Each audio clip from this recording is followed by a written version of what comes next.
Saludos, mi nombre es Carlos Leal, pertenezco al Laboratorio de Óptica Aplicada del Instituto Venezolano de Investigaciones Científicas. El día de hoy vamos a hablar acerca del procesamiento estadístico de los datos. Este es un tema bastante amplio que espero abordar como una introducción. Antes de comenzar, quiero agradecer a Raquel por la invitación y desear mis mejores deseos a todas las personas que están participando en el programa científico Combi. Me parece que es una iniciativa bien importante e interesante y bueno, mis mejores deseos. Continuando con el tema, este es un tema bastante extenso.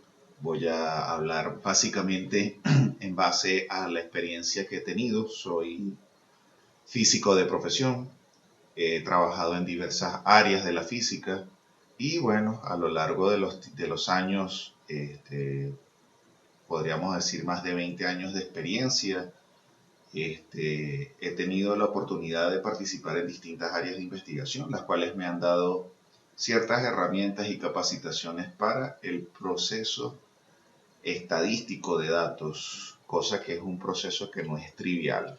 Ahora vamos comenzando el tema. Esta charla lo que quiere es tratar de abrir una pequeña introducción sobre cuál es la importancia de la estadística para la interpretación de datos. La estadística es una herramienta fundamental para poder interpretar, analizar resultados, forma parte del día a día del quehacer científico.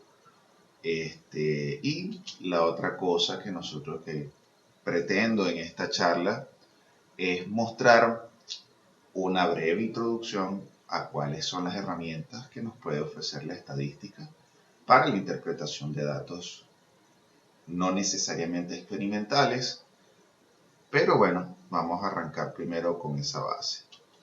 Antes de comenzar y entrar en materia, quiero partir del siguiente axioma. Recuerden que un axioma es un postulado, una frase que uno toma como cierta sin tener la necesidad de ser demostrada. Y la frase dice lo siguiente: en oida, oiti, ouden, oida. Bueno, está fácil. En español lo que estaría diciendo: solo sé que nada sé. Esto va a ser la premisa para hablar en el tema, hablar de esta introducción acerca del manejo de datos estadísticos y de resultados científicos en base a la modesta experiencia que he tenido. Para entrar en contexto, vamos a arrancar primero haciendo la definición de lo que es una magnitud física. Una magnitud física básicamente va a consistir en un atributo o un fenómeno asociado a un determinado cuerpo o fenómeno físico, el cual vamos a querer medir de manera cuantitativa. ¿Okay? Cualquier fenómeno que nosotros queramos medir o medir un atributo de un cuerpo, va a estar relacionado con esta magnitud. Para establecer los valores de estas magnitudes, tenemos que hablar que esa medida es definida como mesurando. Ese mesurando, para poder estimar o obtener un valor, para ello necesitamos utilizar instrumentos de medición y métodos de medición apropiados dependiendo de cuál sea la magnitud física que vamos a medir o que estamos interesados en estudiar. Otra cosa que es de suma importancia al momento de hacer las medidas, es necesario asumir, punto uno, que se necesitan definir patrones de medición, que esos patrones de medición son estándares de tal manera de que todas las personas que vayan a medir ese mismo atributo físico o esa misma propiedad hablen el mismo idioma, o sea, puedan esos datos ser contrastados. Recuerden que la ciencia, una de las finalidades de la ciencia y básicamente de la física, es partir del principio de universalidad. Si se realiza un experimento, por ejemplo, yo en mi laboratorio, al tener mis condiciones y establecer mis condiciones de medición, esperaría que otra persona en cualquier parte del mundo pudiera reproducir los mismos resultados que yo tengo. Entonces, por ello es necesario tener patrones y definir unidades de medición. Esto es importantísimo, ya que estas unidades deben estar asociadas a una única magnitud. Un ejemplo cotidiano tenemos la magnitud de las mediciones de longitud. Está el metro como unidad fundamental. Podemos hablar de unidades de tiempo, como son los segundos, o unidades de masa, como es el caso de los kilogramos. Entonces, dependiendo de cuál sea el atributo que nosotros vamos a medir, ahorita acabo de dar algunos ejemplos, pueden ser otros atributos como la densidad de un cuerpo, la carga eléctrica, el campo electromagnético. En el caso que yo he tenido más experiencia, en el caso de mediciones de radiaciones ionizantes. Entonces, sin importar cuál sea el atributo que yo quiero medir, es necesario tener definidas las unidades y tener definidos los patrones o los métodos para hacer las mediciones. Entonces, básicamente, el proceso de medición va a consistir en contrastar esa medida o ese patrón con la magnitud que yo quiero medir. En la realidad, voy a decir una cosa que de repente va a sonar un poco extraño, más viniendo de mí, como físico, como científico, que aunque se mida o se busca el valor verdadero de una cantidad mesurando, se obtiene uno o más resultados. O sea, ¿qué quiere decir esto? Que los resultados no van a ser únicos. El proceso de medición no le va a dar a uno un valor único, sino que uno va a medir un cierto rango con unas ciertas incertezas. Fíjense en esto es una cosa que es interesante según el vocabulario básico y general desde el Sistema Internacional de Metrología. Establece que el valor verdadero del mesurando es por naturaleza imposible de conseguir. Fíjense que aquí estamos llegando como un punto donde es un poco contrastante que hablando de ciencias exactas, como son el caso de las, a mí no me gusta decir mal llamadas ciencias duras, como la física, hablar de que conseguir una medida es imposible de conseguir, que estamos asociados a ciencias exactas, entonces podría ser una contradicción, pero bueno, realmente esto está relacionado a la naturaleza del proceso de medición, que vamos a explicar con mucho más detalle a continuación, pero sí quiero que tengan claro que las medidas o los patrones de medida no van a ser valores únicos que uno va a encontrar, entonces siempre van a estar definidas en un rango de medición. Continuando, parte de nuestra tarea o el trabajo que vamos a hacer cuando vamos a trabajar, cuando vamos a obtener un proceso de medición, punto 1, hay que tener bien claro y definido las propiedades de los instrumentos. Dependiendo del fenómeno físico que uno quiera medir, uno tiene que diseñar los instrumentos de medición adecuados para medir esa magnitud. Otra de las cosas que es de suma importancia, las condiciones de las mediciones. Recuerden que en el proceso de medición pueden interferir otros factores como ejemplo las condiciones ambientales en un proceso de medición. Pueden ser temperatura, presión, humedad. Esas condiciones de medida y esas condiciones ambientales pueden interferir en el proceso de medición. En un caso muy particular, que es el caso de las radiaciones ionizantes, estas condiciones son muy importantes, ya que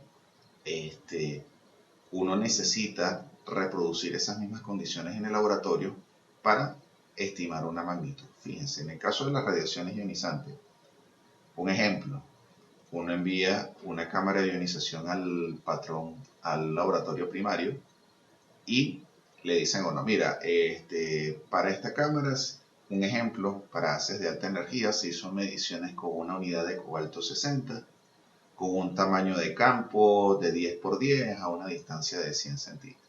Entonces, a una profundidad de 10 centímetros. Entonces, esas condiciones específicas con las cuales fue calibrado mi sistema de medición, yo tengo que reproducirlas en mi laboratorio y para poder hacer el proceso de medición. ¿Ok?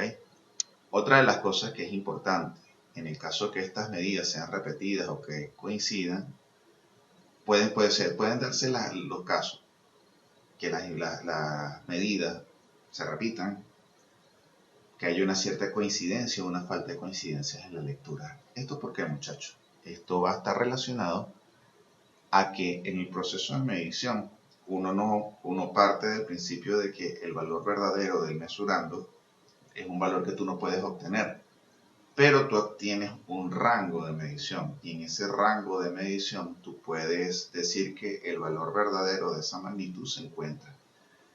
¿Dónde viene la precisión de los laboratorios o de los sistemas de medición o de los experimentos que uno realiza?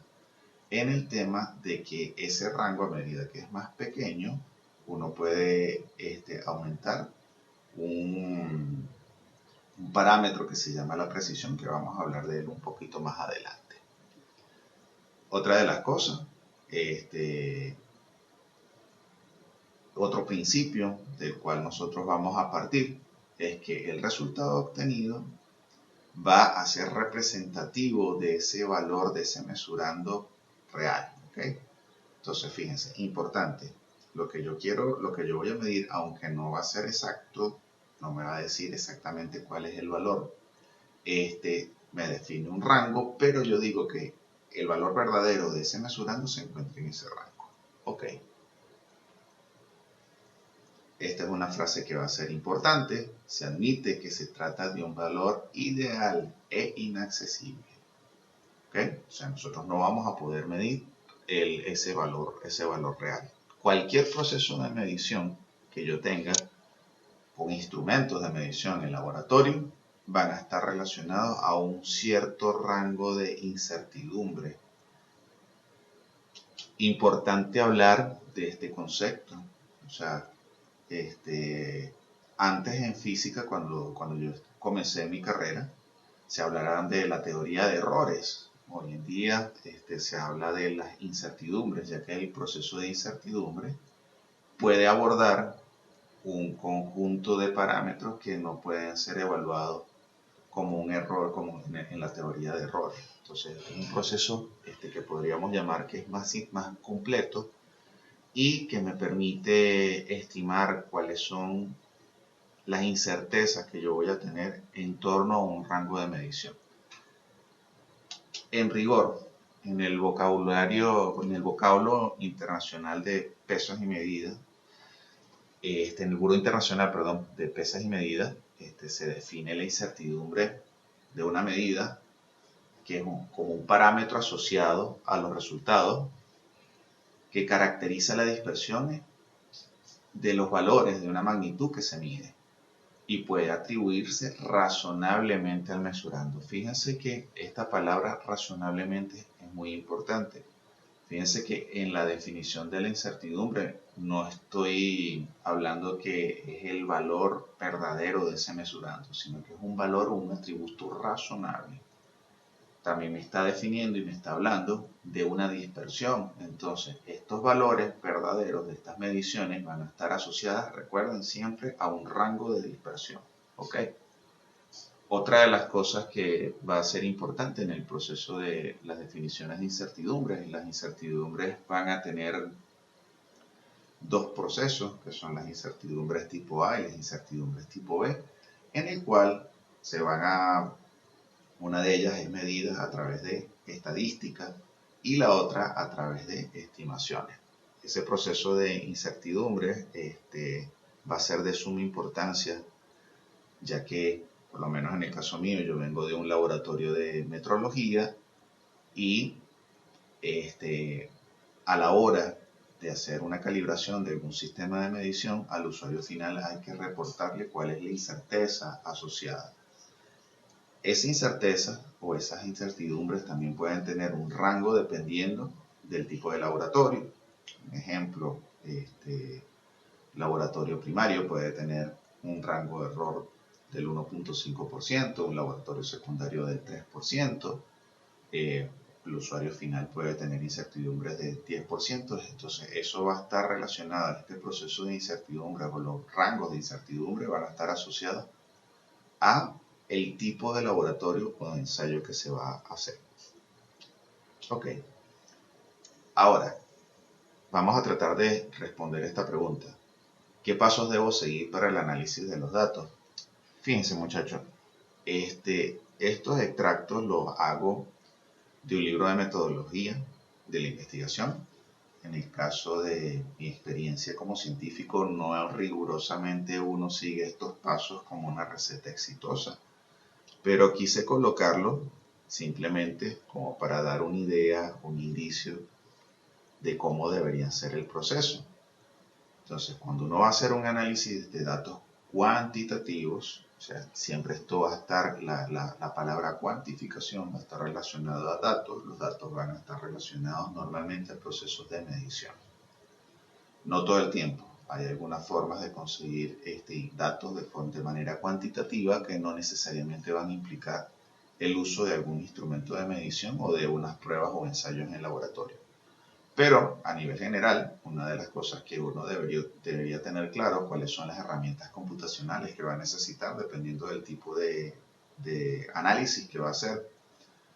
En este caso, se habla de un programa que es el SPSS, que es un programa de análisis estadístico bien especializado, donde tiene un conjunto de herramientas que le permite a uno analizar múltiples pruebas y ensayos en rigor estadístico. En mi caso, yo utilizo el SPSS. He tenido la oportunidad de trabajarlo. Es un programa bastante amigable. No se requiere, llamemos, un nivel de programación muy avanzado. Pero también hay otros programas como la programación en R, que también son programas especializados en el procesamiento estadístico. Incluso se puede utilizar el MATLAB. Y en mi caso, para los análisis de datos, yo utilizo un programa que se llama el Microcal Origin, que de él vamos a hablar posteriormente. Entonces, en el proceso, las fases de adquisición de esa información, aquí hablamos una recetica que no necesariamente uno la sigue al pie de la letra en un experimento. Habla de la selección de los programas estadísticos, la ejecución de esos programas, explorar los datos, analizarlos, visualizarlos por variables de estudio. Hay que tener claro cuál es la variable que uno quiere medir o estimar o correlacionar, evaluar la confiabilidad y la validez de los instrumentos escogidos. Esta parte en metodología es importante porque hay formas de hacer estimaciones o cálculos cuantitativos que no necesariamente van a tener relacionados a un instrumento de medición o, ejemplo, una regla, un cronómetro, como es en el caso en el rigor de la ciencia dura. ¿Ok? Otra de las cosas, normalmente uno parte del principio de que toda la data que uno tiene se le va a hacer análisis a través de estadísticas descriptivas. Las estadísticas descriptivas las vamos a explorar con mayor detalle posteriormente. La otra cosa que es importante, se realizan los análisis estadísticos, se infiere una hipótesis. Hay momentos que, dependiendo del campo, uno puede tener una hipótesis antes de hacer los procesos de mediciones. Por lo general, en el caso de la ciencia física, en el caso de mi experiencia, normalmente uno tiene una idea de cuál deberían ser los resultados. Que uno formalmente no postula una hipótesis, pero sí la tiene en cuenta. Si yo hago este experimento en estas ciertas condiciones, los resultados esperados deberían ser de esta manera. ¿Ok? Luego de eso, normalmente siempre se requieren hacer análisis adicionales en función de los resultados que uno está obteniendo para finalmente presentar los escenarios y los resultados. ¿Okay? Otra de las cosas, que es importante cuando hablamos de las estadísticas descriptivas. Las estadísticas descriptivas van a tener varios pasos. Uno de los primeros pasos, que vamos a ver algunas de estas herramientas a lo largo de la presentación. Una de ellas son las distribuciones de frecuencia. Estas distribuciones de frecuencia son importantes. De hecho, normalmente uno en física uno lo llama como histogramas. Eso le van a dar a uno ideas de comportamientos de los datos, ver qué tan homogéneos son los datos. Hay otra parte que es importante, que son las medidas de tendencia central. En esta está algunas estimaciones, como son la mediana, la media, el valor medio, la moda. Algunos de estos vamos a definir, no los vamos a definir todos. Y están otros, como son las medidas de la variabilidad. Entre ellas se encuentra la desviación estándar, que en el caso, por lo menos de mi experiencia, es el valor que para mí va a ser más representativo. E incluso hay otra parte que es de mucha importancia, que son las herramientas o gráficos. En el caso de mi experiencia, normalmente uno tiene variables donde uno va a tener en condiciones de laboratorio, donde hay una variable que uno modifica y esta variable a su vez modifica el comportamiento de otra. Entonces son lo que nosotros en rigor llamamos variables independientes y variables dependientes. Normalmente lo que uno busca en ese proceso es tratar de ver si hay algún tipo de relación funcional entre la variable independiente y la variable dependiente, y uno trata en lo general de hacer modelos sencillos. Uno de esos modelos, el más sencillo, va a ser un ajuste lineal. Esos ajustes lineales lo que me permiten es hacer predicciones de comportamientos del sistema y poder explicarlos teóricamente, por qué ese comportamiento. Ok, continuando, en la parte de los análisis o las inferencias, cuando uno revisa si los parámetros que uno estimó o planteó comprueban la hipótesis, cuáles van a ser las distribuciones de esas muestras, es necesario tener en cuenta que uno podría separar, por lo menos en el caso de mi experiencia, en dos grandes rasgos para los análisis. Uno son los análisis paramétricos. Esos análisis paramétricos nosotros podemos obtener lo que son las regresiones lineales, coeficientes de correlación, el test-student, análisis de covarianza, análisis de varianza. Entonces hay todo un conjunto de herramientas. Hay otro campo que es bastante complejo, que es el de análisis no paramétricos, donde están las pruebas no paramétricas. Y esas pruebas no paramétricas normalmente uno recurre a ellas cuando las relaciones entre estas variables independiente y dependiente no son obvias. ¿Ok?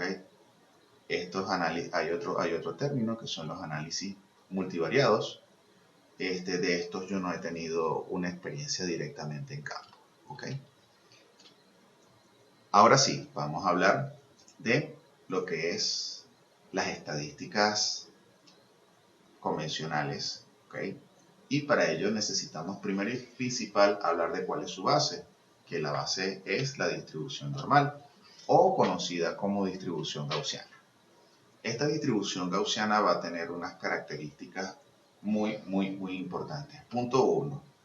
Fíjense que en este gráfico vamos a tener un valor máximo y ese valor máximo va a estar como en el centro de esta gráfica. El sistema es simétrico. Puedo definir unos rangos en el cual está el proceso de medición que van a estar relacionadas a lo que es la desviación estándar. Fíjense en una cosa que es de importancia. Cuando yo estoy haciendo el proceso de medición, fíjense que yo estoy tratando de estimar el mesurando y decir cuál es el valor, dónde se encuentra el valor verdadero, en qué rango se encuentra. Y lo que uno normalmente hace es define ese valor promedio de las medidas y en función de la desviación estándar, ese rango donde uno va a medir. Vamos a hablar un poquito con más detalle esto más adelante, pero vamos a hablar en rigor. Este tipo de distribución va a estar relacionada, punto 1, al valor de la medida y a su desviación estándar. También hay una constante, aparece aquí en la fórmula en rigor. Pi es una función de tipo exponencial. Esta se puede simplemente mostrar de una manera un poco más sencilla, simplemente haciendo un cambio de variable, donde uno plantea que este cambio de variable, este z, va a estar relacionado a el valor de la medida menos el valor estimado entre su desviación estándar. Ok. Para no entrar en tanto rigor matemático, pero sí me interesa la interpretación, va a ser muy importante. Fíjense, esta función gaussiana que posee una simetría, si yo defino que un rango de medición va a estar entre el valor medio más o menos la desviación estándar, o sea que sería este K más o menos 1, ¿ok? Me va a relacionar que el 68% de los datos experimentales obtenidos van a estar contenidos en ese rango. Yo puedo ir ampliando ese rango, que esto es lo que se va a llamar más adelante lo que es el intervalo de confianza. Yo puedo extender ese rango a medida que voy haciendo múltiplos de esa desviación estándar. Si yo utilizo 2 veces el valor de la desviación estándar, en este caso mi intervalo de confianza va a ser del 95%. Repito, ¿qué significa esto? Que el 95% de los datos que uno tiene van a estar contenidos en ese rango. Y la otra cosa que uno también va a tener, si uno utiliza 3 veces la desviación estándar, tienes el 99% de los datos. De repente uno podría decir, mira, uno le gustaría trabajar con intervalos de confianza lo más alto posible, pero no necesariamente esto va a ser una buena idea a la hora de obtener resultados experimentales, ya que a medida que yo voy aumentando mi intervalo de confianza, voy aumentando los errores asociados al proceso de medición. ¿Okay? De todas maneras, esto lo vamos a hablar con muchísimo más detalle posteriormente. Para ello, vamos a definir dos conceptos que son de suma importancia, que uno de ellos es la precisión y otra es la exactitud. Uno podría decir, bueno, mira, precisión, exactitud son exactamente las mismas palabras, son sinónimos, pero en el rigor científico tienen dos interpretaciones completamente diferentes. Vamos a hacer la definición en rigor de la precisión. La precisión se va a referir directamente a la dispersión de ese conjunto de valores de la magnitud que yo quiero medir. ¿Okay? Entonces, fíjense que va a estar relacionado a que si yo tengo todos los puntos experimentales muy cercanos uno del otro, directamente a que esa desviación estándar es pequeña. ¿Ok? Entonces, fíjense, todo el conjunto de datos está concentrado con poca dispersión o desviación estándar. ¿Qué ocurre en el caso de las ciencias básicas? Hay laboratorios que pueden mantener condiciones de mediciones muy específicas, condiciones bien controladas, y en esas condiciones bien controladas uno define o plantea que esos son los valores verdaderos de ese mesurando o de esa medida. Por eso, ahora uno va a definir otro concepto que es la exactitud, que se refiere a qué tan cerca se encuentra mi valor medido del valor que uno va a considerar como valor real. ¿Okay? O sea, esto va a estar relacionado a las medidas que se pueden hacer en laboratorios con condiciones bien específicas y condiciones bien controladas. En este caso serían los laboratorios primarios. ¿Ok? Y esto va a estar relacionado a que va a tener incertidumbres bajas. Fíjense, esto va a estar relacionado a que Es como que yo tengo una diana y la flecha quedó en el centro, ¿ok? Entonces esto va a ser la exactitud y la precisión es, si yo hago varios disparos, los disparos van a quedar bien cerquitas uno de ellos. Fíjense una cosa que es de importancia. Vamos a tener como un cierto comportamiento entre cómo me voy moviendo entre menor a mayor exactitud y cuando va aumentando la precisión. Entonces, por lo menos en el caso A, fíjense que aquí tengo todo el conjunto de datos que yo obtuve con una pequeña dispersión, pero estoy alejado del valor que uno consideraría como el valor real. En el caso del valor del C, ¿qué tenemos? Tenemos que las medidas están alejadas del valor que yo considero como real y tienen mucha dispersión. Si yo comienzo a aumentar un poco menor precisión y voy a aumentar un poco la exactitud, que sería el caso del DD, donde a pesar de que los datos están cercanos al valor que uno puede considerar como valor real, tienen mucha dispersión. ¿Cuál serían los casos? El caso ideal en nuestro proceso de medición, el caso B, donde fíjense, todo el conjunto de medidas tiene una dispersión baja y se acerca al valor que uno considera como valor real.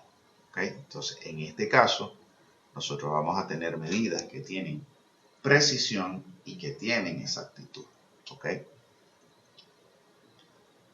Ahora, vamos a hablar en rigor de algunos parámetros, algunas de las definiciones que nosotros vamos a necesitar trabajar en estas estadísticas normales, en estas estadísticas, llamemos convencionales, va a ser referida a lo que es la media aritmética o el valor promedio, ¿ok? Donde ese valor promedio simplemente va a estar relacionado a la suma de ese valor de ese mesurando dividido entre el número de mediciones. ¿Okay? Es exactamente el mismo proceso que se hace en el momento de sacar una nota promedio en cualquier aula de clase. ¿Okay? Y la otra medida que va a ser de suma importancia, que va a ser la desviación estándar, esta lo que me va a definir es ese rango en el cual yo me estoy moviendo. ¿Okay? Una de las cosas, mientras esa desviación estándar es menor, el rango donde yo estoy definiendo que está el valor verdadero del mesurando va a ser menor, por ende vamos a tener una mayor precisión. ¿Okay?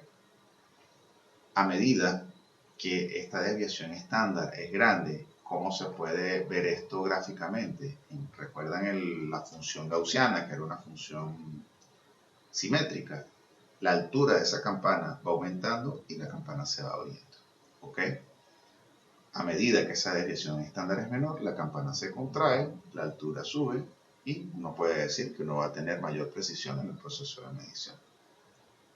La desviación estándar va a estar relacionada a el valor de la medida, uno le resta el valor promedio de la medida, lo eleva al cuadrado, hace la sumatoria por cada uno de los puntos o valores medidos, se le quita el valor promedio, se hace la sumatoria, se divide entre el valor, n va a ser el número total, ¿ok?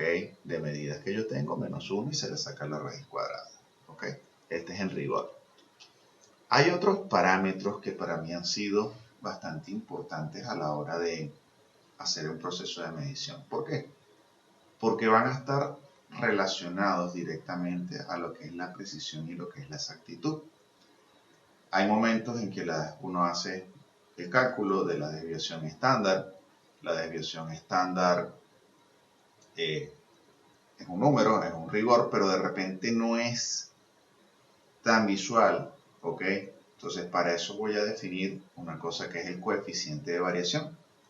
Y el coeficiente de variación va a ser un cálculo muy sencillo, donde yo agarro esa desviación estándar, la divido entre el valor promedio y lo multiplico por 100. ¿Qué valor me va a dar esto? Punto 1, un número que va a estar normalizado, o sea, que va a estar entre 0 y el 100%. Y va a ser una manera de representar gráficamente ese valor de esa desviación estándar. Entonces no es lo mismo decir, mira, tengo una magnitud que tiene un valor de 100 con una desviación estándar de 5. De repente eso no es tan visual, pero si yo te digo que yo tengo un valor medio de 100 con un coeficiente de variación, de el 5%, entonces es un poco más visual. Para el caso de mi experiencia me ha gustado más trabajar con esto.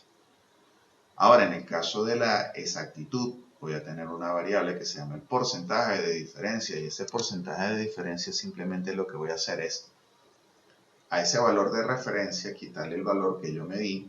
Este valor de referencia va a estar relacionado al valor que uno considera que es la medida real, ¿ok? Le va a quitar uno el valor medido, lo divide entre el valor de referencia, lo multiplica por 100, igualito va a ser un valor que va a estar en porcentaje. Y esto lo que me va a decir es qué tan lejos estoy yo de mi valor real o de mi valor de referencia. En porcentaje puedo estar por debajo, puedo estar por encima de ese valor. Entonces, es una manera de medir o de estimar la exactitud, ¿ok? Entonces, fíjense, cuando yo tengo datos estadísticos, puedo evaluar precisión y exactitud. Hay otras cosas que van a estar aquí relacionadas que cuando uno tiene mesurando una medida, esta medida puede tener relaciones funcionales, ¿ok? Esto va a ser de suma importancia en el campo de la física. Normalmente uno tiene una variable que controla y una variable que se es modificada, lo que uno llama variables independientes y variables dependientes. O sea, que voy a tener un dato de entrada que me modifica una salida. Normalmente eso va a estar relacionado a través de una relación funcional. ¿Ok? Entonces, en el caso de estas relaciones funcionales más sencillas, uno puede recurrir a lo que es un modelo lineal, pero la estadística también me sirve.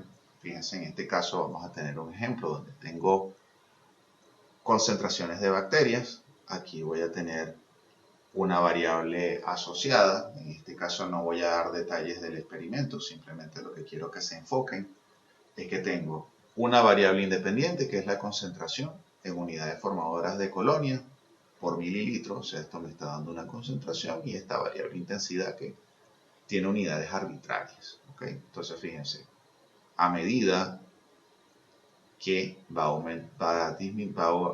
aumentando la concentración, va aumentando esta intensidad. ¿Okay? Uno hace un modelo lineal, que es el más sencillo. Esto se hace recurriendo a las estadísticas a través de una cosa que se llama el método de los mínimos cuadrados.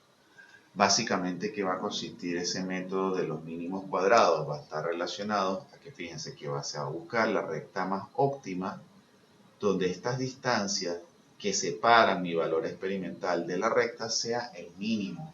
¿Okay? Entonces voy a buscar la forma más óptima de tener esa regresión, ¿okay? O esos datos. Eso se hace a través de cuentas estadísticas que no voy a profundizar ahorita. Lo que quiero y necesito es que tengan claro, cuando se tienen dos variables, uno trata de buscar cuál es la relación funcional y uno utiliza este software para hacer este proceso. ¿Okay? No necesariamente en los datos que uno tiene se va a dar directamente que es un ajuste lineal. Esto va a estar relacionado directamente a la naturaleza del experimento. Entonces, en este caso, también hay variaciones de concentración. La otra variable es un píxel medio que va a estar relacionado a un diámetro. Entonces, fíjense cómo los datos experimentales no tienen un comportamiento lineal. En este caso, tiene un comportamiento de una función que es una exponencial más una línea recta. Entonces, los programas le pueden dar a uno idea de cuáles son los posibles ajustes, cuál es la función que se puede ajustar mejor, dependiendo de los datos experimentales que uno tenga, y todos estos procesos se hacen a través de estadística recurriendo al método de los mínimos cuadrados, donde las distancias a las cuales están separados estos datos a mi función es mínima, ¿ok? Otra de las cosas que es importante en estos software que me permite obtener parámetros con sus respectivos errores, ¿ok? Continuando, hablando de esos errores o de esas estimaciones, aquí es importante resaltar esto, ¿ok? ¿Cómo puede uno saber si los datos o el modelo experimental que uno tiene se ajusta o no al modelo que yo estoy proponiendo? En este caso, volvemos al ejemplo 1, donde teníamos concentración e intensidad. Entonces, ¿cómo saber que ese ajuste es bueno? Para ello, vamos a recurrir a un valor, que es el valor que se llama del R cuadrado, que es una función estadística, que es un número que está normalizado, que quiere decir que está normalizado, que los rangos de variación van entre 0 y 1. Se pueden dar el caso de ajustes que son negativos, pero vamos a concentrarnos en valores positivos, que van de 0 a 1. Uno dice que los ajustes son buenos si ese valor es mayor o igual a 0.5. En este caso, mientras más cercano es ese valor a 1, uno dice que el ajuste o la función, los datos que uno está ajustando a la función, la función que se le ajustan a los datos son buenas. ¿Okay? En este caso, estamos obteniendo que el valor del R cuadrado es de 0.97, es un valor muy cercano a 1, y como es un modelo lineal, uno tiene cuál es el valor del punto de intersección y cuál es el valor de la pendiente, y estos programas le permiten a uno dar cuál es el valor de la variable con su respectivo error. ¿Okay? Esto es importante. Recuerden que todo proceso de medición va a tener una incerteza, un proceso de incertidumbre donde yo voy a tener unos rangos donde yo acepto que está el valor verdadero. Por eso en estos gráficos tengo cuál es el valor de la medida y tengo una barra que me define la dispersión de estos datos. ¿Okay? Entonces en esta barra que está acá yo voy a decir que se encuentra el valor real. ¿Ok? Esto es de suma importancia. Continuando, vamos a hablar de otro ejemplo. En este caso, vamos a hablar de cómo cambia la intensidad de un campo de radiación en función de la distancia. Una de las cosas que en física es muy utilizado es la famosa ley del inverso del cuadrado de la distancia, pero yo utilizo para hacer mis ajustes, hacer los gráficos, el programa Origin, ¿ok? Y quiero mostrar más o menos algunos ejemplos de lo sencillo que son utilizar estos programas. Punto 1, fundamental. Aquí se ve una imagen de cómo es el display, cómo se ve en pantalla. Es un programa bastante amigable. Y en el caso que yo tengo acá en mi conjunto de datos, donde tengo la distancia con su respectivo error, intensidad con su respectivo error, tengo un menú donde tengo múltiples o variedades de posibles gráficos, ¿okay? Que van desde estadística, gráficos de superficie, gráficos en 3D, gráficas de dispersión, linealidad, histogramas, o sea, hay todo un conjunto de herramientas que le ayudan a uno al momento de hacer la interpretación de los datos experimentales. ¿Ok? Entonces, en este caso, lo que hicimos fue seleccionar un gráfico de dispersión donde, fíjense, tengo cada uno de mis puntos, cómo va cambiando funcionalmente mis valores medios medidos experimentalmente y cómo van cambiando en función de la distancia. ¿Ok? Fíjense que en la parte de aquí arriba estoy definiendo como también un intervalo, entonces mis medidas se van a encontrar en estos dos rangos. Entonces en esos dos rangos yo voy a tener cuál va a ser mi relación funcional. En el caso de esta relación yo puedo hacer el ajuste de una función de tipo exponencial, de tipo decaimiento, que es una función que viene dada como e a la menos un coeficiente. Y la variable, entonces, ahora lo que voy a mostrar, que en este software, en este programa, voy a tener un conjunto de posibles ajustes y posibles funciones, todas ellas calculadas por el método de mínimo cuadrado. Aparte de eso, que este programa también me permite hacer estadísticas, ajustes de la manipulación de datos. O sea, hay un conjunto de herramientas de suma importancia. En el caso, vamos a enfocarnos en el caso de las funciones. Tengo funciones lineales, funciones exponenciales, gráficos no lineales, curvas no lineales, superficies, simulaciones de curva, de superficie, funciones exponenciales, picos sigmoidales. Entonces, en cada una de ellas, de estas opciones, le da un conjunto de funciones y uno puede ir jugando con esos. En este caso, yo hice una función de tipo exponencial, de tipo decaimiento. Fíjense que aquí está en la línea roja. En esta línea roja, lo que me está definiendo es cuál es la relación funcional. Fíjense que mi función toca o pasa por cada uno de los puntos experimentales. En este caso, volvemos a recurrir a la prueba del R cuadrado para ver qué tan bueno es el modelo o el ajuste que yo estoy haciendo. Y en este caso, de esta función de tipo exponencial, fíjense que el R cuadrado es de 0.999.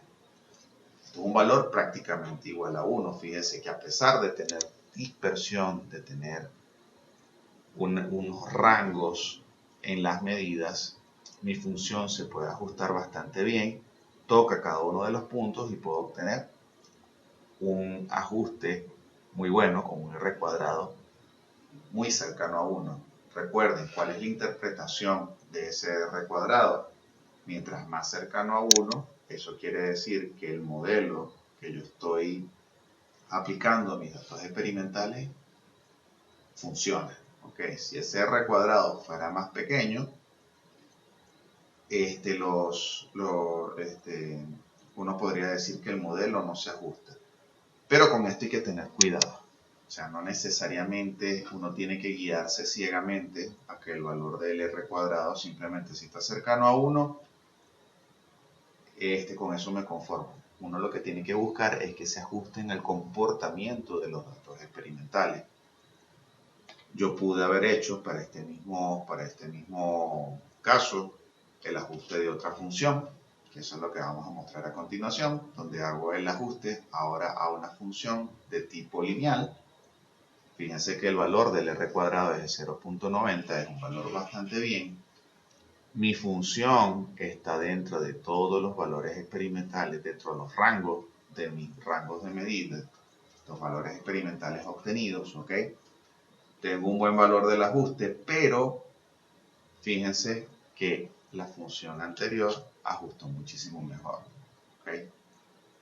En este caso voy a mostrar los dos ajustes. El primer ajuste de la función de tipo exponencial que toca cada uno de los puntos experimentales. Y fíjense que en el caso de la función lineal, de broma toca 3 puntos de toda la data experimental, a pesar de que el valor del R cuadrado es cercano a 1. Entonces con eso hay que tener muchísimo cuidado. Hay que tener en cuenta cuáles son los intervalos de dispersión y cuál es la función que toca la mayor cantidad de puntos, ¿ok? No simplemente guiarse a través de simplemente el valor del R cuadrado. Otra cosa que va a ser de muchísima importancia va a estar relacionada a los análisis de frecuencia, ¿ok? Entonces, los análisis de frecuencia, ¿qué van a hacer? Si yo tengo un conjunto de datos, el Origin me permite hacer estadística descriptiva, donde hay hay un conjunto de pruebas y entre una de ellas se encuentra el conteo de frecuencia. ¿Qué va a consistir esto? Simplemente yo tengo un conjunto de datos experimentales que van desde el valor mínimo medido hasta el valor máximo medido y yo voy definiendo intervalos. Entonces, no sé, los datos varían de 0 al 9, entonces yo agarro el primer intervalo. los que van de 0.5 a 1.5 y empiezo a contar de 1.5, entonces esto que está acá van a ser como los pasos que yo voy a dar. Yo defino un intervalo, que eso va a depender del criterio de uno como investigador, y comienzo a contar, mira, en este intervalo, ejemplo, de 1.5 a 2.5, hay 11 mediciones. Y así sucesivamente repito ese mismo paso hasta que completo todo el rango de mis datos experimentales. Y fíjense que obtengo una distribución de frecuencias, donde esta distribución de frecuencia me va a decir que los datos que están en este intervalo de 0.5 es el que más se repite, y esto es lo que se define como la moda. ¿Cuáles son los datos que se repiten más dentro de un experimento? ¿Okay? Fíjense que esto se ve claramente que estos datos experimentales cumplen con una distribución gaussiana. ¿Cómo se van a ver estos gráficos? Dependen de ese paso. ¿Okay? Estos son exactamente los mismos resultados y los mismos datos, pero con un paso más pequeño. Entonces, pero ¿qué es lo que me interesa? Tengo mi distribución experimental de datos, en este caso tengo 140 datos. Fíjense que el valor medio o el valor central coincide, o la moda coincide con el máximo de mi función gaussiana. Entonces yo puedo decir que estos datos son de tipo normalizado, cumplen con la distribución gaussiana. El valor central, en este caso, está alrededor de 5.07 con una desviación estándar de 1.53. Fíjense que una de las cosas que yo les hablé anteriormente, que el coeficiente de variación me permite ver qué tan grande es el rango de variación de mis medidas. De repente para uno no ve a priori que el valor promedio, qué tanta separación tiene esa desviación. Fíjense que tengo 5 más menos 1. Cuando yo hago el cálculo, fíjense que yo estoy hablando de que mis datos tienen una dispersión del 30%. ¿Okay? Importante esto. Ahora surge la siguiente pregunta. Si la distribución no es normal, ¿cómo debo hacer mi estadística? Miren, esto es un caso que es normalmente poco probable. De eso va a depender mucho de las características del experimento que uno va a realizar, de las condiciones de medida. En el caso mío, fue hace poco que tuve la oportunidad de ver que la distribución de datos experimentales que yo tenía no cumplía una distribución gaussiana. Fíjense, en este caso hago mis análisis de frecuencia y fíjense que si yo hago el ajuste de una función gaussiana, el máximo o el centro o el valor medio de esa gaussiana está alejada de la moda y del valor máximo en cada uno de estos casos. ¿Okay?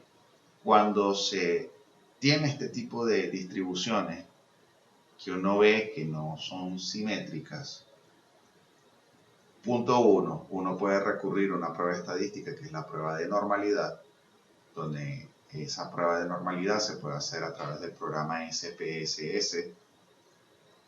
Y esta prueba básicamente, ¿qué es lo que le va a decir a uno? Si la distribución de tus datos cumplen o no cumplen una distribución gaussiana. Importante, la distribución gaussiana es una distribución simétrica. ¿Okay? Fíjense qué ocurre si yo, en vez de ajustar una función de tipo gaussiana, ajusto otro tipo de función.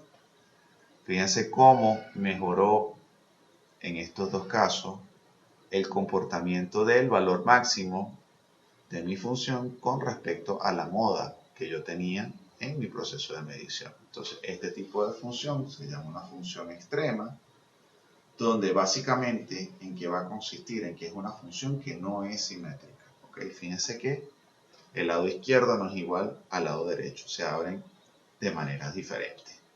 ¿Okay? Para ese caso, para ese procesamiento, uno tiene que recurriendo en el programa, tiene la opción de graficar y hacer análisis de un pico simple, ¿ok? En el menú que le despliega todo un conjunto de posibilidades de funciones, que incluso aquí están contenidas las funciones simétricas, como es la función de Gauss, y voy a mostrar algunos casos de algunas funciones que no son de tipo simétrica.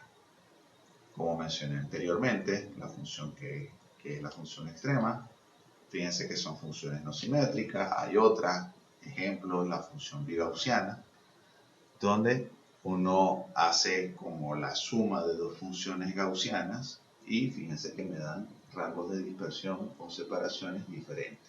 Entonces, dependiendo de los valores experimentales, uno puede jugar con cuál es la función que se ajusta mejor o que explica mejor el comportamiento de los datos experimentales que uno tiene. ¿Okay?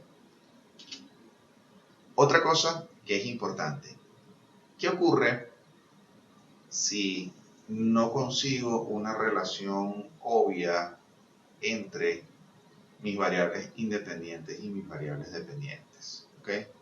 Voy a mostrar este caso. Fíjense, si yo hago un ajuste lineal, estos datos tienen muchísima dispersión, ¿ok? Cuando hago la evaluación del valor del R cuadrado, ese valor de R cuadrado es muy pequeño, es del valor cercano a 0.15. Entonces, mi modelo lineal no se ajusta a mis datos experimentales. Para eso yo recurro a la prueba de análisis de varianza, o conocida como la prueba ANOVA, donde yo voy a plantear dos hipótesis. ¿Okay? La hipótesis que no hay correlación entre las variables que yo estoy midiendo, y la otra hipótesis simplemente que hay correlación. ¿Okay? Para esto, ¿qué es lo que se va a evaluar?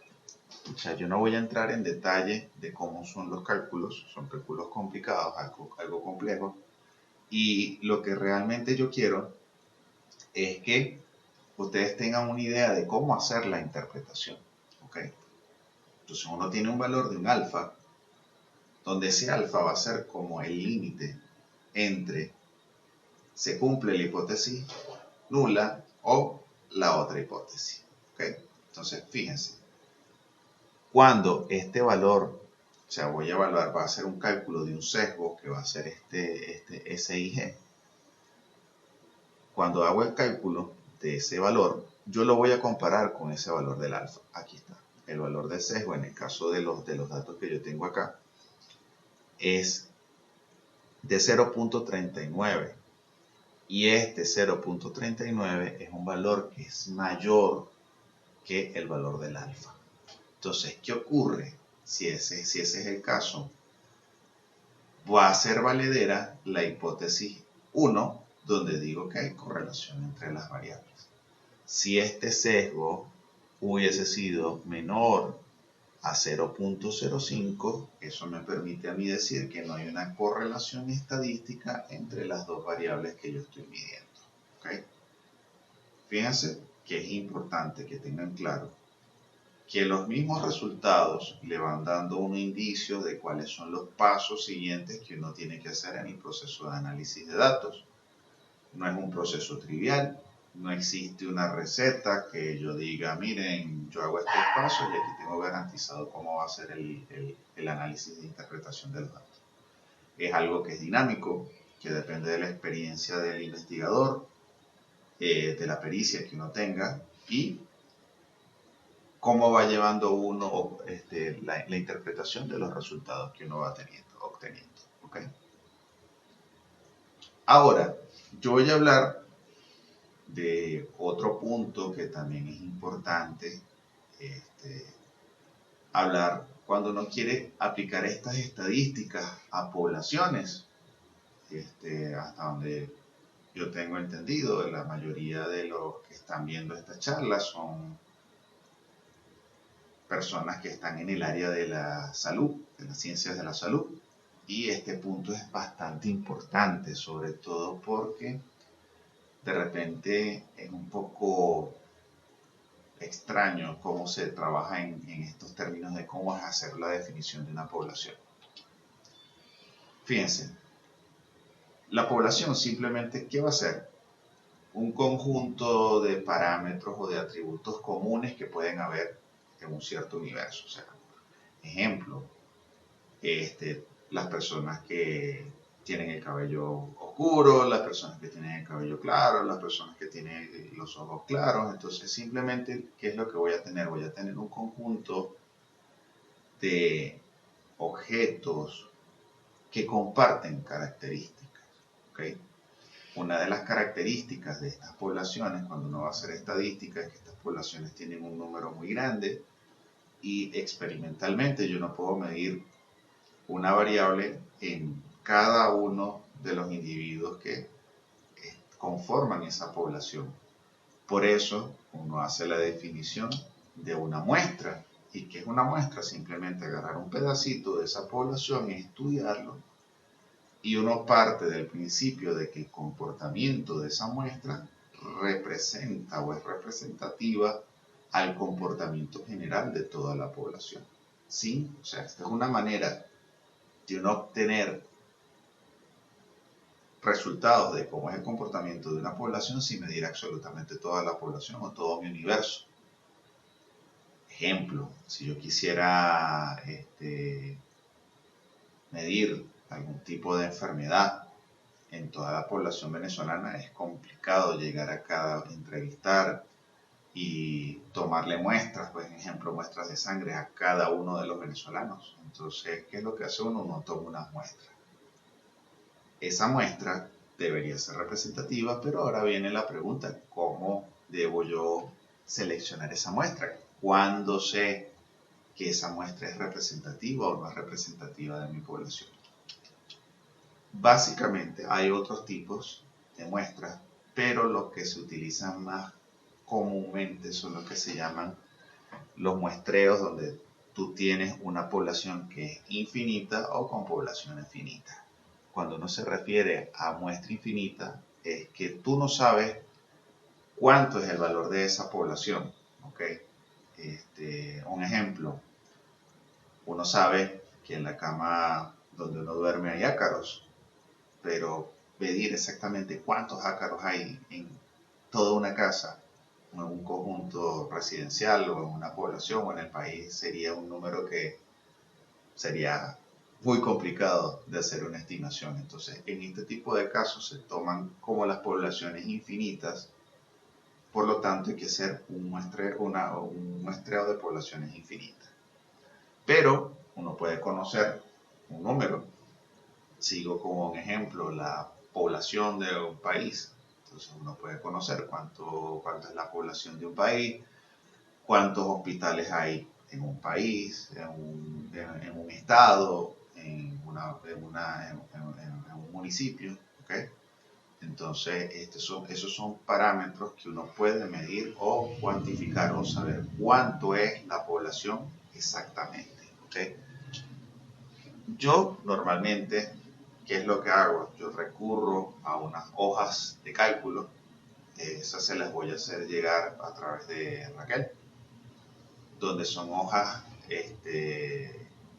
donde les va a permitir a ustedes hacer los cálculos de cuáles son la confianza que hay en esa muestra y cuál es el error máximo permitido. ¿Okay? Para el caso de las muestras infinitas, hay una hoja desarrollada por la Universidad de Granada, donde uno tiene una población infinita, donde uno coloca cuál es el tamaño de la muestra efectivamente alcanzado, o sea, cuántos datos pudieron ser medidos, y él le da a uno cuál es el rango o el intervalo de confianza. Recuerdan en la distribución gaussiana, donde yo tenía que el valor de la desviación estándar era el 98%, dos veces el valor de la desviación estándar el 95%. Entonces, para este caso, si yo coloco que mi intervalo de confianza es del 95%, él me va a decir que el error máximo permitido es del 9.8%. Aquí es importante destacar que a medida que yo aumento mi intervalo de confianza y tengo un rango mayor, los errores permitidos van a ir aumentando sistemáticamente. ¿Okay? En el caso de las muestras finitas, este programa me permite conocida la población. Vamos a tener un ejemplo, no sé, conozco cuántos teléfonos celulares hay en una residencia. Vamos a suponer que son 500 teléfonos. Reviso y puedo medir efectivamente que hay 100 teléfonos, ¿ok? Esto me estaría dando que si mi muestra es de 500 y yo tomé 100 puntos, con un intervalo de confianza del 95%, tengo un error máximo permitido del 8%, ¿ok? Este programa normalmente yo no lo utilizo mucho. Me gusta más esta otra hoja de cálculo. ¿Por qué? Porque esta otra hoja de cálculo me permite jugar entre los valores de intervalos de confianza y los errores máximos permitidos. ¿Okay? En este caso, uno coloca cuál es el error que yo quiero permitido, cuál es el número o tamaño de la muestra. Este es en el caso de muestras infinitas. Para el caso de las muestras finitas, fíjense que puedo tener un universo o mi población. En este caso, yo digo que mi población era de 3.862 objetos, sea lo que sea, objetos que comparten propiedades similares. Y fíjense que si yo tengo en esta tablita que está aquí abajo, él me va diciendo cuántos datos tengo que tener en función del intervalo de confianza y el error máximo permitido para el tamaño de esta muestra o mi universo. En este caso, yo puedo tener que para 90%, o sea, un intervalo de confianza del 90%, con un error máximo del 10%, solamente de todo ese universo necesito verificar esa propiedad de interés en 66 individuos pertenecientes a ese universo. ¿Okay?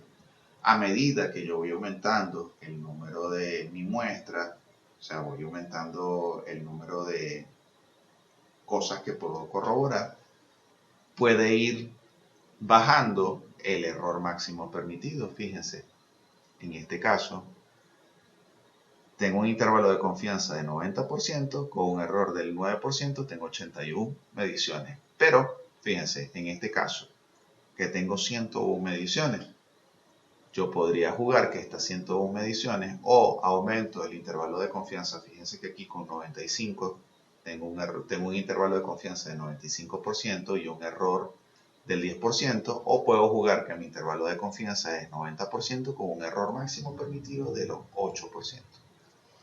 Fíjense que a medida que yo voy disminuyendo el error y voy aumentando el intervalo de confianza, necesito hacer más mediciones.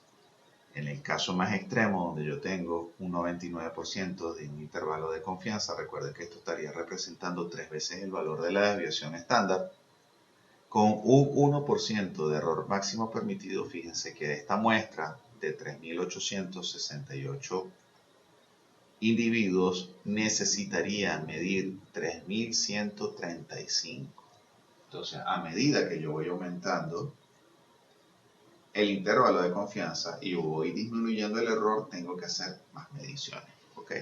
Entonces, esta tablita me gusta más porque me permite a mí jugar. Mira, yo quiero trabajar con intervalos de confianza no muy grandes, pero con errores menores. ¿Ok? Otra de las cosas que va a ser importante, que esto lo voy a hablar de manera muy general, es que los datos que uno va a obtener, que uno va a interpretar o que va a analizar, no necesariamente van a venir siempre de fuentes de datos experimentales. Tenemos el caso de las ciencias sociales, incluso aplicaciones en ciencias de la salud, donde uno recurre a instrumentos de recolección de datos. Estos instrumentos de recolección de datos son los que son conocidos convencionalmente como entrevistas, ¿okay? Encuestas, donde esas encuestas uno quiere estimar o medir unas ciertas variables. Para eso, estos instrumentos de recolección de datos, hablando en el rigor técnico, tienen que cumplir con una característica. ¿Cuáles son las características que este debe cumplir? Punto 1, que sea razonable, que sea comprensible, o sea, que se entienda perfectamente, que sea sensible a las variables o al fenómeno que uno va a medir, o sea, evidentemente, que es lo que uno quiere, que los resultados que uno va a obtener de ese instrumento de recolección de datos se ajusten al fenómeno que uno quiere medir, o sea, sean adecuados con suposiciones básicas, justificables e intuitivamente razonables, o sea, que sea una cosa que esté dentro de la lógica, que sus componentes sean claramente definidos y que derive en datos factibles. ¿Okay? Esto es importantísimo. O sea, yo tengo que, si voy a diseñar un instrumento de medición, ese instrumento de medición tiene que darme datos confiables y que reflejen la situación que yo quiero medir. ¿Okay? Generalmente yo no voy a dar tantos detalles de todo este proceso. Generalmente, ¿qué es lo que uno hace? Hay varios procesos que uno debe definir y hacer.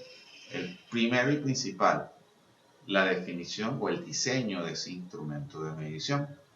En ese proceso de diseño tienen que haber varias características. Primero y principal, uno comienza a hacer con la definición de las variables que uno quiere medir o revisar. Y luego que uno hace ese diseño de ese instrumento, uno pasa a otro proceso que es la validación a través del juicio de expertos. Este proceso de la validación a través de juicios de expertos no deben tomárselo a la ligera. O sea, no es que simplemente yo tengo una persona que revisa el instrumento y dice, no, sí, se puede aplicar y te hace una firmilla. No, uno tiene que diseñar un instrumento que verifique ese instrumento que yo diseñé. De tal manera que yo pueda hacer pruebas estadísticas donde yo pueda medir la confiabilidad, el error de ese instrumento de medición. ¿Okay? Finalmente, una de las cosas que es importante cuando uno tiene un instrumento de medición, de recolección de datos, y uno quiere hacer la validación a través del juicio de experto, uno le puede enviar un ejemplo, ese instrumento para que sea evaluado a 10 expertos en el área. No necesariamente la opinión de cada uno de ellos va a ser exactamente la misma. Entonces, para ello, uno recurre a algunas pruebas de carácter no paramétrico para verificar esa concordancia. Un ejemplo está la prueba de concordancia de Kendall, está el alfa de Cronbach. El alfa de Cronbach hay dos tipos, el que es a dos mitades. Y una de las cosas que es importantísima, todos estos coeficientes de correlación, lo que le van a medir a uno es qué tan similares son los datos que yo estoy teniendo. Recuerden que cada persona va a tener una opinión diferente, no necesariamente van a coincidir en todos los aspectos. Y ¿qué es lo que hace uno? Verificar que todos los expertos si están de acuerdo o no están de acuerdo, si el instrumento es confiable, si el instrumento es factible, si el instrumento está bien diseñado o no está bien diseñado. La interpretación de estos coeficientes van a ser números que son normalizados, ¿okay? Que significa que su valor es entre 0 y 1, y en función del rango en el cual ellos se encuentren, uno puede saber qué tan bueno, qué tan malo es la concordancia que hay entre las personas. Finalmente, estas pruebas de concordancia, a través de las pruebas de Kendall o a través de las pruebas de Cronbach, o incluso hay otras pruebas como la de Spearman, ¿qué es lo que uno va a decir? Si ese valor o ese coeficiente está entre 0 y 0.19, hay una muy baja correlación. O sea, eso quiere decir que no hay una concordancia. Esto le estaría diciendo a uno que el instrumento que uno realizó, los expertos que están evaluando no tienen un acuerdo si el instrumento es bueno o no es bueno. ¿Okay? A medida que ese número va aumentando, fíjense en este otro intervalo de 0.2 a 0.39, fíjense que se van haciendo variaciones del 20%, rango del 20%. La correlación, hay baja correlación a medida que aumento y paso entre el 40 y el 59%, empiezo a decir, ok, hay una correlación moderada hasta que finalmente llego al valor que va entre 0.8 y 1, donde yo digo que es una muy buena correlación. Entonces, ¿cuál es la idea, muchachos? Cuando uno diseña un instrumento y lo va a validar el experto, uno realiza otro instrumento donde uno pueda cuantificar a través de un número si cada ítem es pertinente, si está bien redactado, si realmente mide la variable.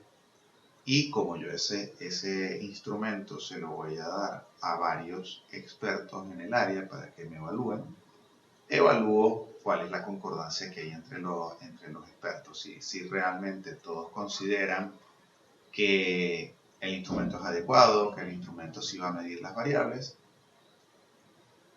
para finalmente hacer la aplicación del instrumento. Fíjense que este proceso de lo que es las mediciones van a depender del análisis de datos, va a depender muy específicamente de los casos que ustedes vayan a estudiar o cuál es el área que vayan a realizar. Entonces, la idea de esta presentación fue básicamente darle un esbozo de cuáles son las herramientas más utilizadas, las herramientas que en mi experiencia he tenido que manejar, revisar, interpretar en función de la calidad de los datos o las características de los datos experimentales. Esta área hay mucha tela que cortar. Hay un área que es muy importante, que son el caso de las pruebas de las estadísticas no paramétricas. Las estadísticas no paramétricas normalmente uno recurre a ellas cuando las correlaciones entre variables no son evidentes. Entonces hay todo un mundo en la estadística que me va a permitir obtener información, sea de algún proceso experimental, de algún montaje experimental o de alguna población. ¿Okay? Entonces es importante que ustedes como futuros científicos tengan en cuenta todas estas observaciones. Piensen que no están en un rigor, ¿okay? A medida que uno va teniendo experiencia, uno va saltándose pasos, uno va teniendo pasos intuitivos y uno va mejorando la interpretación de los datos. Importante tener la iniciativa de continuar revisando cuando hay algunos datos que no concuerdan, no le dan una información, una interpretación clara, buscar cuáles son las otras herramientas que podrían darle una información. ¿Okay? Y la otra cosa que es importantísimo, seleccionar los software con los cuales uno va a hacer estos datos experimentales o estas interpretaciones. Fíjese que la estadística también se puede hacer utilizando Excel o hojas de cálculo como las que están en el OpenOffice. No necesariamente se requieren programas de altísimo nivel y complejidad como el MATLAB o el SPSS. A pesar del nivel de complejidad de los cálculos que hace el SPSS, es un programa que es muy amigable, donde hay muchísima información, tutoriales, donde ustedes pueden ver cómo se hacen ciertas pruebas, el paso a paso. Entonces, en esta era de la información, las limitaciones básicamente van a estar en qué tanto interés tenga el investigador en continuar revisando y buscando información para la interpretación adecuada de los resultados. ¿Okay? Entonces yo los invito a continuar con esta iniciativa, a seguir haciendo investigación y bueno, cualquier cosa estamos a la orden para ayudarnos en la interpretación. Normalmente la interpretación de los datos requieren de años de experiencia y bueno, estos años se van adquiriendo a través de sistemáticamente y uno va agarrando experiencia y los errores que uno puede haber cometido inicialmente, poco a poco uno va mejorando y afinando esos detalles. Bueno, con esto finalizamos este esbozo. Espero que haya sido de ayuda y de utilidad esta charla. Y bueno, esperamos sus preguntas. Bueno, que estén muy bien. Gracias por su atención.